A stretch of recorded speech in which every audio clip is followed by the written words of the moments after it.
मालवीय चौकात सुपर कॅफेला गुरुवारी रात्री 10:30ला आग लागली। या आगीत सुदैवाने जीवितहानी झाली नाही, मात्र 1 लाख रुपयाचं नुकसान झालं आहे। इफ्तार अहमद यांचे हे सुपर कॅफे आहे। रोजा असल्याने ते कॅफे बंद करून लवकर घरी गेलेत। रात्री 10:30 वाजता कॅफेला आग लागली। आजूबाजूच्या दुकानदारांनी त्यांना कळवलं व अग्निशामक दलाला पाचारणही केलं।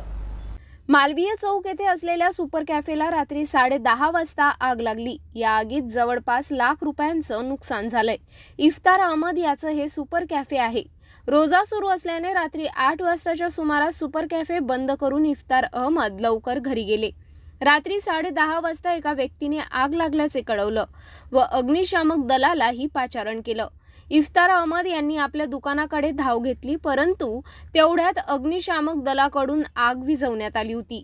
आगीचं कारण शॉर्ट सर्किट व सिलेंडरचा स्फोट असे दोन्हीही धरल्या जात आहे। शॉर्ट सर्किटने आग लागल्याने सिलेंडरचा स्फोट झाला असू शकतो किंवा सिलेंडरचा स्फोट झाल्याने शॉर्ट सर्किट झाले असू शकते, असा अंदाज लावला जातोय। सर, मेरा नाम इफ्तिखार अहमद है। मैं सुपर कैफ़े का मालिक हूँ और हमने 8 बजे होटल हमारी बंद कर दिए थे। फिर हमें जो है कॉल आया। कॉल आने के बाद हम इधर जब आए तो हमारे होटल में आग लग गई।